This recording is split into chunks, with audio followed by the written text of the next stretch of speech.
Hey guys, सो आज हम बात करने वाले हैं प्रीतिका इंजीनियरिंग कंपनी के बारे में। और ये कंपनी बहुत ही ज़्यादा छोटी है अपने साइज़ में, सो इस वजह से it's a very highly risky. So ये एक की थिंग है और इसके बारे में हमने डिटेल में फंडामेंटल एनालिसिस किया है। तो चलिए शुरू करते हैं। और इस कंपनी के लिए स्पेसिफिकली सचिन मारू जी हैं जिन्होंने इसके लिए रिक्वेस्ट किया था। So thanks a lot for this, और उन्हीं की रिक्वेस्ट पे हम इसमें डिटेल में फंडामेंटल एनालिसिस कर रहे हैं। सो अपना वीडियो शुरू करते हैं आज का। सो फर्स्ट थिंग फर्स्ट, सबसे पहले शुरुआत हम करते हैं कंपनी के बिज़नेस से।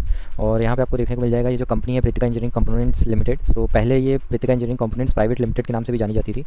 और इसका आप देखोगे तो इसकी जो मतलब इस कंपनी को जो ओन करती है, so as a subsidiary Pritika auto industry limited है जो कि इसको ओन करती है फुल्ली। एंड देन अगेन आप देखोगे तो ऑल टुगेदर जो पेरेंट कंपनी निकल के आती है वो प्रीतिका ग्रुप निकल के आता है जो इन सारी इंडस्ट्रीज़ को ओन करते हैं।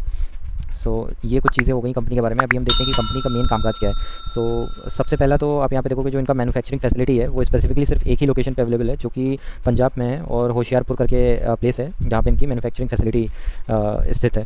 सो इसी के साथ हम देखते हैं मेन इनका काम क्या रहता है मैन्युफैक्चरिंग फैसिलिटी में जो क्या बनाते हैं। सो उसमें ये इंटीग्रेटेड फाउंड्री रहता है और उसको मशीन शॉप भी बोलते हैं। सो उस पर रिलेटेड इनका कामकाज है। सो उस पर ये काम करते हैं। अभी स्पेसिफिकली आप देखोगे कंपनी का जन्म कब होता है तो 1973 में कंपनी का जन्म होता है। और इनके जो प्रमोटर हैं जिन्होंने इसकी स्थापना की उनका नाम है RS निब्बर जी। और ये यंग टेक्नोक्राफ्ट थे जब इन्होंने इस कंपनी की स्थापना की। सो इसमें आपको देखने को मिलेगा बहुत ही छोटे तरह से इन्होंने शुरुआत करी थी और काफ़ी अभी नामी कंपनी उन्होंने बना दी है। इसके साथ साथ अगर हम देखें कि इसका जो मेन आप देखोगे जो इसका यूसेज होते हैं जो भी ये बनाते हैं मैन्युफैक्चरिंग में उसके यूसेज ज़्यादातर ट्रैक्टर एंड ऑटोमोटिव इंडस्ट्रीज़ में इनके मशीन्स के यूसेज होते हैं जो ये बिल्ड करते हैं। और इस टाइम आप देखोगे तो जो कंपनी टर्नओवर करती है वो 5468 मिलियन का टर्नओवर कंपनी करती है through out the year. Annual turnover बताया हुआ है यहाँ पे। और जो यहाँ पे आपको देखने को मिलेगा प्रीतिका ग्रुप जो है ये ओन करते हैं। साथ ही साथ आपको देखने को मिलेगा कि जो भी इसमें मटेरियल लगता है इनकी मैन्युफैक्चरिंग में वो 5 से लेके 100 केजीज़ तक होता है जो कि आप स्पेसिफिकली देखोगे grey and SG iron casting होती है जो इनके कंपोनेंट्स में लगते हैं। और अभी करंट टाइम पे अगर हम देखें तो जो मैनेजमेंट है कंपनी का वो लीडरशिप टीम भी काफ़ी स्ट्रॉन्ग है जिसको लीड करते हैं रामिंदर सिंह निब्बर जी जो कि चेयरमैन है और बेसिकली ये फाउंडर भी हैं। यहाँ पे आप देख सकते हैं RS निब्बर जी यही हैं। और देन जो सेकंड की पर्सन है जो कि मैनेजिंग डायरेक्टर है हरप्रीत सिंह निब्बर जी, ये इसके मैनेजिंग डायरेक्टर हैं। स्पेसिफिकली आप देखोगे तो दो स्पेसिफिक आप देखोगे तो यहाँ पे आपको दिख जाएगा कि जो कंपनी बनाती है उसमें से डीसा APR 900 करके है, देन डीसा ARPA 450 है। तो ये इनके दो प्रोडक्ट हैं जो specifically induction furnace and cold core box machines के नाम से जाने जाते हैं। और इस पर ही कंपनी ज़्यादातर अपना कामकाज करती हुई दिखाई देती है। और इसी के साथ आपको देखने को मिल जाएगा जो इनका मशीन शॉप है उसमें जो लेटेस्ट यहाँ पे आप देखोगे जो लेटेस्ट मशीनरीज़ हैं उसमें आपको देखने को मिलेगा हॉरिजॉन्टल मशीनरी सेंटर है, वर्टिकल मशीनरी सेंटर है और टर्निंग सेंटर्स है। ये 3 इनकी लेटेस्ट मशीन्स हैं जो कि कंपनी में जो इनके मशीन शॉप है उसमें इन्होंने ऐड ऑन किए हैं। साथ ही साथ आप यहाँ पे देखोगे तो आपको देखने को मिलेगा कि इनके पास सर्टिफिकेशंस भी हैं, ये ऑलरेडी सर्टिफाइड कंपनी है। So that's also one key thing to note. और इसका जो भी ये प्रोडक्ट्स बनाते हैं इसका ज़्यादातर काम जो यूसेज होते हैं इनके प्रोडक्ट्स के तो वो हमने ऑलरेडी देखा कि ट्रैक्टर एंड ऑटोमोटिव इंडस्ट्रीज़ में यूज़ किए जाते हैं जो भी ये प्रोडक्ट्स बनाते हैं। तो इन शॉर्ट कुछ उसमें जो कंपोनेंट्स होते हैं ट्रैक्टर या ऑटोमोटिव में वो ये बना के डिलीवर करते हैं। देन जैसा हमने देखा तो स्पेसिफिकली इसमें आप और देखोगे डिटेल में तो जो ये प्रोडक्ट बनाते हैं वो कस्टमाइज प्रोडक्ट बनाते हैं एज़ पर द रिक्वेस्ट बनाते हैं जो भी उसके ओनर होते हैं उनके लिए। सो इसके ज़्यादातर यूसेज ट्रैक्टर्स में इनके प्रोडक्ट्स यूज़ होते हैं, देन कमर्शियल व्हीकल्स में भी यूज़ होते हैं और कंस्ट्रक्शन इक्विपमेंट्स भी कुछ होते हैं जिसमें इनके प्रोडक्ट्स यूज़ किए जाते हैं। तो ये जो भी कस्टमाइज प्रोडक्ट बनाते हैं तो उसको फिर ये डिलीवर कर देते हैं जो कि ओरिजिनल इक्विपमेंट मैन्युफैक्चरर्स होते हैं जिन्होंने रिक्वेस्ट करी होती है उस प्रोडक्ट को बनाने के लिए। और फिर जो डिलीवर करने का काम होता है वो भी ये इन्हीं की ग्रुप कंपनीज़ करती हैं। देन अगर हम इनके बिज़नेस के बारे में और डिटेल में देखें तो यहाँ पे आपको देखने को मिल जाएगा कि ऑलरेडी हमने देखा ट्रैक्टर्स में यूज़ होता है इनके प्रोडक्ट्स, एंड ट्रक्स में भी यूज़ होते हैं और कमर्शियल व्हीकल्स में भी यूज़ होते हैं। अब स्पेसिफिकली आप देखोगे कि एक्जैक्टली ये क्या प्रोडक्ट बनाते हैं जो कि यूज़ किए जाते हैं तो यहाँ पे आपको डिटेल में देखने को मिल जाएगा। जो ये कंपोनेंट्स बनाते हैं तो उसमें कुछ कंपोनेंट्स एंड कवर्स होते हैं या कवर सीटेड ब्रेक्स होती है, डिफरेंशियल केसेस आपको दिख जाएंगे। देन कवर हाइड्रोलिक लिफ्ट हो गई, कवर ट्रांसकेस हो गई, फ्रंट व्हील हब्स हो गए, फ्लाई व्हील हाउसिंग हो गई, रियल एक्सल कास्टिंग हो गई, देन हाइड्रोलिक लिफ्ट कवर्स हो गए और ब्रेक हाउसिंग हो गई और फ्रंट इंजन सपोर्टर्स हो गए। सो ये वैरायटी ऑफ प्रोडक्ट्स है जो कि कंपनी बना के डिलीवर करती है। और अगर आप बिजनेस वाइज देखोगे तो वर्टिकली बिजनेस क्या क्या कंपनी संभालती है तो जिसमें सबसे पहला तो फाउंड्री आपको दिखेगा जो हमने ऑलरेडी फर्स्ट पॉइंट में कवर किया। तो ये सारे प्रोडक्ट्स कंपनी डिलीवर करती है बना के। देन जो सेकंड लाइन ऑफ बिजनेस आता है वो मशीनरी आती है। अभी जो इन्होंने फाइनल प्रोडक्ट बनाए हैं जो कि फिनिश प्रोडक्ट है जो ऊपर इन्होंने सारे बनाए हैं, सो उसमें जो भी आपके रॉ मटेरियल्स लगते हैं उनको बनाने के लिए मशीनरी में, सो उसकी भी कास्टिंग होती है, उसको भी ये बनाते हैं। तो ये जो उसको बनाते हैं वो इनकी जैसे हमने देखा कि इनकी मशीन शॉप्स होती हैं। सो स्पेसिफिकली इन सारी मशीन शॉप्स में जिसमें कुछ स्पेसिफिक टूल्स होते हैं जैसे CNC टर्निंग सेंटर हो गया, वर्टिकल मशीन सेंटर हो गया और इसी के साथ कन्वेंशनल मशीन्स जैसे कि लैठी आ गई। सो ये सारे चीज़ों का यूज़ करके जो भी रॉ मटेरियल्स होते हैं उसको फिर ये एक तरीके से आप कह सकते हो कि उसको बनाते हैं इन शेप्स में ताकि वो यूज़ किया जा सके फाइनल प्रोडक्ट फिनिश प्रोडक्ट बनाने में, जो कि ये सारे फिनिश प्रोडक्ट्स हो गए जो बनाते हैं। नाउ जो थर्ड वर्टिकल होता है वो उसमें आपको फैसिलिटीज़ में आपको दिख जाएगा। So sorry, not exactly vertical, वो दो ही वर्टिकल से बिजनेस की, ये इनकी फैसिलिटीज़ हैं जो कि कंपनी ने यहाँ पे बताई हुई है कि एक्जिस्टेंस इनकी कहाँ पे है। तो हमने ऑलरेडी देख चुका है कि मैन्युफैक्चरिंग यूनिट सिर्फ एक ही लोकेशन पे है, एग्जिस्ट करती है, जो कि पंजाब में है और जो स्पेसिफिकली होशियारपुर सिटी में एग्जिस्ट करती है। और इसके बाद आप क्लाइंट्स देखोगे तो ये बहुत ही काबिल तारीफ़ है इस कंपनी के लिए, क्योंकि इसके क्लाइंट्स बहुत रेप्यूटेड है। इसमें आपको अशोक लीलैंड दिख जाएगा, आयशर मोटर्स दिख जाएगा, महिंद्रा आ जाएगा, टेफ आ जाएगा और स्वराज आ जाएगा। सो काफ़ी ज़्यादा अच्छे इनके क्लाइंट्स हैं और क्लाइंट्स के बारे में हम आगे की कुछ स्लाइड्स में डिटेल में भी देखेंगे। और इसके अलावा अगर हम देखें इनकी जो मैन्युफैक्चरिंग कैपेसिटी है, सिर्फ इनकी एक ही मैन्युफैक्चरिंग यूनिट है, बट उससे भी ये काफ़ी अच्छी कैपेसिटी है जो कि अचीव कर पाते हैं। So as per financial year 2022 के हिसाब से देखोगे तो कंपनी ने मैन्युफैक्चर किया 6,619 मिलियन टन की कास्टिंग करी थी और उसकी इंस्टॉल कैपेसिटी आप देखोगे तो 12,000 मिलियन टन की रही थी। और इस आप इनका एम देखोगे, so one of the largest producer of machine casting in India है, मतलब अभी के टाइम पे ये सबसे ज़्यादा प्रोड्यूस कर रहे हैं इंडिया के अंदर, टॉप 1 पे इनकी रैंकिंग है। और इनका आप मिशन देखोगे यहाँ पे, सो कंपनी का दावा है कि 35,000 मिलियन टन मशीन कास्टिंग ये करेंगे और ज़्यादा से ज़्यादा 2025 ईयर का इन्होंने ये टारगेट दे रखा है। सो फॉर श्योर अगर ऐसा होता है तो कंपनी की ग्रोथ बहुत ही अच्छे लेवल से होगी। और यहाँ पे आपको देखने को मिलेगा 12,000 मिलियन टन की कैपेसिटी है पर एनम की इनकी, और यूटिलाइजेशन परसेंटेज आप देखोगे तो 44% के आसपास का है, जो कि फाइनेंशियल ईयर 22 में बढ़ के 55% हो गया।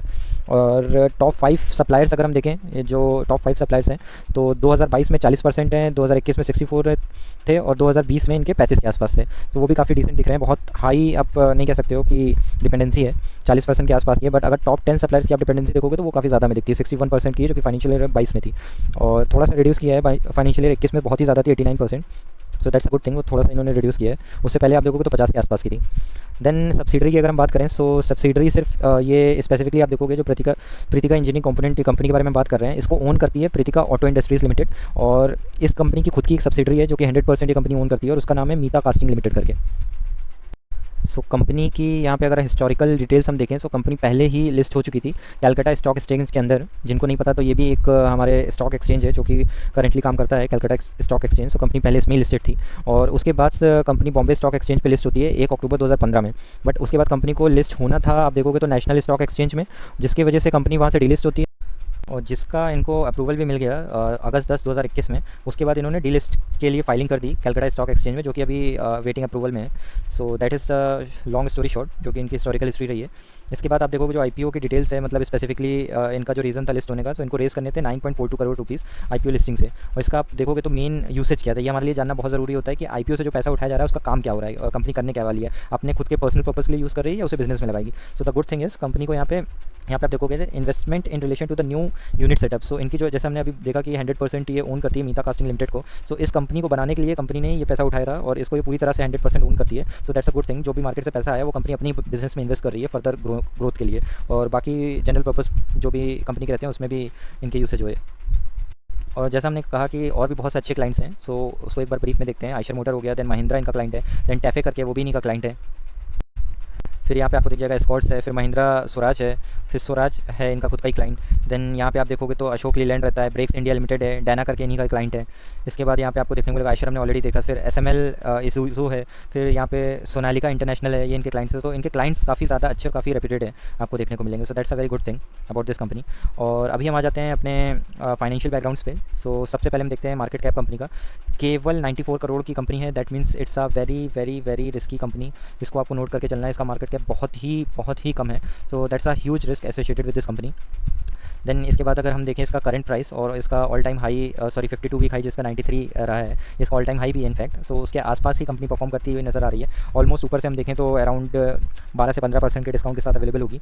स्टॉक भी 26 के आसपास परफॉर्म कर रहा है। आरओसी एंड आरओई देखें तो दोनों ही काफ़ी अच्छे हैं, डबल डिजिट में है, काफ़ी डिसेंट हमें दिख रहे हैं। फेस वैल्यू 10 का है इसका। देन कंपनी के क्वार्टरली नंबर्स यहाँ पे मेंशन किए हुए हैं और जून 2022 से अगर हम सेल्स देखें कंपनी की, सो 20 सीआर के आसपास रहती है, वो बढ़ के स्लाइटली ऑलमोस्ट फ्लैटिश ही हम बोल सकते हैं 20 के आसपास रही, फिर वो 21 होती है। So growth quarter on quarter तो बहुत ज़्यादा अच्छी नहीं दिख रही है, बट आप मार्जिन देखोगे तो मार्जिन काफ़ी डिसेंट है, डबल डिजिट में एटलीस्ट हमें मार्जिन दिख रहा है। और प्रॉफिट की अगर हम बात करें, जो कि फाइनल प्रॉफिट रहता है हमारा टैक्स वगैरह पे करने के बाद, सो 86 लाख का प्रॉफिट निकाला था लास्ट टू लास्ट क्वार्टर, और लास्ट क्वार्टर में 94 लाख का प्रॉफिट निकाला था, जो कि अभी 98 लाख का है। सो कंसिस्टेंसी हमें दिख रही है, एटलीस्ट ग्रोथ हो रही है, और पॉसिबली होपफुली इस क्वार्टर जो रिजल्ट आएगा उसमें 1 CR का प्रॉफिट टच कर जाएगी कंपनी। देन एक बार ईयरली बेसिस पे हम देखें कैसा परफॉर्मेंस है, तो सो मार्च 2020 से डेटा अवेलेबल है, जिसमें 21 CR की सेल्स हुई थी, वो बढ़ के होती है 32 CR की, फिर वो बढ़ के होती है 53 CR की, और फिर होती है 82 CR की। सो ग्रोथ वाइज बहुत ही अच्छी हमें ग्रोथ दिख रही है year on year, no doubt. और अगर हम ऑपरेटिंग प्रॉफिट मार्जिन पर नजर डालें, सो ये भी काफ़ी अच्छा दिख रहा है, डबल डिजिट में दिख रहा है। एक्सेप्शनली सिर्फ एक बार सिंगल डिजिट में गया था, but that's completely okay.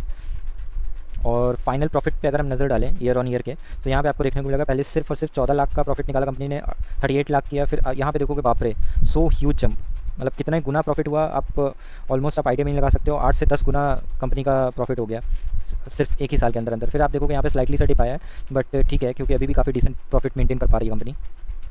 Then यहाँ पे हम नज़र डालें तो हिस्टोरिकल ज़्यादा डेटा तो अवेलेबल नहीं है, बट आप देखोगे 3 साल में तो काफ़ी अच्छी सेल्स ग्रोथ दिखाई है, 56-54% की प्रॉफिट पे आप देखोगे तो 3 साल के तो बहुत ही अच्छे दिख रहे हैं, और एक इस साल के अभी तक के 70% है। CGR मेंशन नहीं है, रिसेंट लिस्टेड कंपनी है, और रिटर्न ऑन इक्विटी देखोगे तो वो भी काफ़ी हमें डिसेंट दिखाई दे रहा है कंपनी का। सो थोड़ा सा कंसर्निंग फैक्टर है but not at all very big.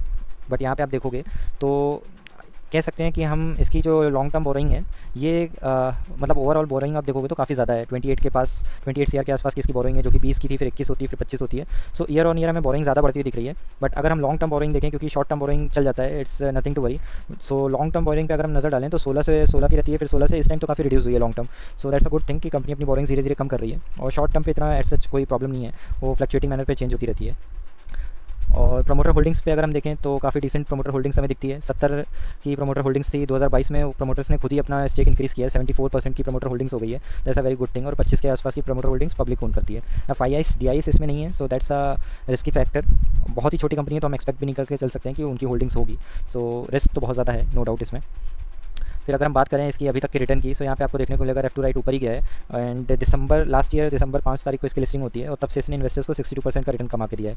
Impressive, मतलब नॉट अ बैड वन जो हम कह सकते हैं, काफ़ी अच्छे तरीके से कंपनी ग्रो कर रही है, प्रॉफिट भी काफ़ी अच्छे तरीके से मेंटेन कर रही है।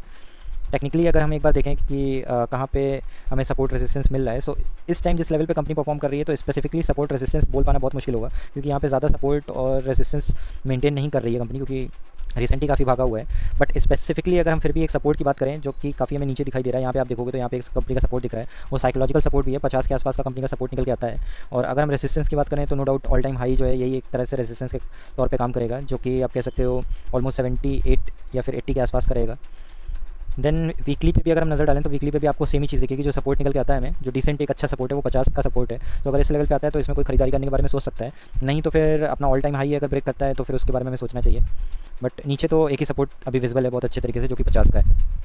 सो ऑलमोस्ट हमने सारी चीज़ें कंपनी के बारे में कवर कर ली। अब वीडियो को अगर कंक्लूड करें, सो सेल्स तो कंपनी की बहुत अच्छी है, नो डाउट, बहुत अच्छे तरीके से year on year cells grow हो रही है, प्रॉफिट भी कंपनी बहुत अच्छे तरीके से ग्रो कर पा रही है, और सबसे अच्छी चीज़ है प्रमोटर्स ने अपनी स्टेक खुद कंपनी में इंक्रीज़ किया है, so that's a very good thing. पहले 70 के आसपास की प्रमोटर होल्डिंग्स थी, जो कि बढ़ के होती है हमारे पास 75 के, ऑलमोस्ट 75 की, और मैक्सिमम 75 ही कंपनी के प्रमोटर्स ओन कर सकते हैं। सो दैट्स अ बेस्ट थिंग कि कंपनी के प्रमोटर्स को कंपनी पे बहुत भरोसा है, उन्होंने उसी रेशियो में अपने स्टेक मेंटेन कर लिए हैं, 75 के आसपास की प्रमोटर की होल्डिंग्स निकल के आती है, that's again a very good thing. Then अगर हम बात करें जो एक नेगेटिव फैक्टर लगा स्लाइटली सा, वो डेप्थ का लगा, क्योंकि डेप्थ कंपनी का ऑलमोस्ट 16 CR के आसपास का कंपनी का डेप्थ है लॉन्ग टर्म की अगर हम बात करें, और दोनों का मिलाते हैं तो वो अराउंड 25 के आसपास का है। So that's only a negative thing as of now. इसके बाद अगर हम देखें ROCE एंड ROE, वो भी कंपनी का बहुत ही अच्छे तरीके से मेंटेन कर रही है, कंपनी डबल डिजिट में मेंटेन कर पा रही है। कंपनी की स्पेसिफिकली अगर हम बिजनेस के बारे में बात करें तो बिजनेस काफ़ी डिसेंट नज़र आ रहा है, जिसमें कंपनी इंडिया में टॉप मैन्युफैक्चरिंग के अंदर उसका नाम आता है, जो कंपनी प्रोडक्ट्स बनाती है उसमें, और ज़्यादातर इसके सप्लायर्स भी ट्रैक्टर है जिसको प्रोडक्ट्स अपने डिलीवर करती है, ट्रक्स में करती है, कमर्शियल व्हीकल्स में करती है। तो that's again looking very attractive.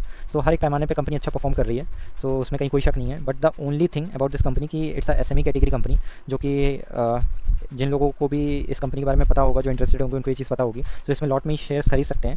So that's means कि इसमें स्पेसिफिकली सिर्फ और सिर्फ वही इन्वेस्टर्स जाएँ जिनका, मैं बार बार रिपीट करता हूँ, जिनका पोर्टफोलियो का साइज़ बहुत ह्यूज है, एटलीस्ट 50 लाख के आसपास का उनको पोर्टफोलियो साइज़ होना चाहिए। तो जिनका पोर्टफोलियो का साइज़ 50 लाख है या 50 लाख से ज़्यादा है, तो इस सिर्फ स्पेसिफिकली वही रिटेल इन्वेस्टर्स इसमें जाने के बारे में सोचें, क्योंकि एक लॉट में आपको अच्छा खासा अमाउंट लगाना पड़ेगा। So that's the only drawback. और इरिस्पेक्टिव ऑफ दैट, जिनका छोटा पोर्टफोलियो साइज़ है, सो उनके पास सिर्फ एक ही ऑप्शन है, वो वेट कर सकते हैं इस कंपनी में। सो आप थोड़ा वेट करिए, हो सकता है आने वाले 2-3 साल के अंदर कंपनी अपने सारे क्राइटेरिया को फुलफिल कर सके, और फिर वो नॉर्मल NSE या BSE पे लिस्ट हो सके, तब हम उसके बारे में इन्वेस्ट करने के बारे में फिर वो सोच सकते हैं। So that's all about this company and thanks a lot. आपको अगर हमारे वीडियोस अच्छे लगे, हमारे एफर्ट्स अच्छे लगे, so please appreciate us by liking our videos and subscribing to our channel. और इरिस्पेक्टिव ऑफ दैट, अगर आपको दूसरे किसी भी कंपनी के बारे में कुछ जानना है, so feel free to comment it down, और उसके अकॉर्डिंग हम अपने फर्दर वीडियोस लेके आएंगे। Till then take care guys, thank you so much, bye bye.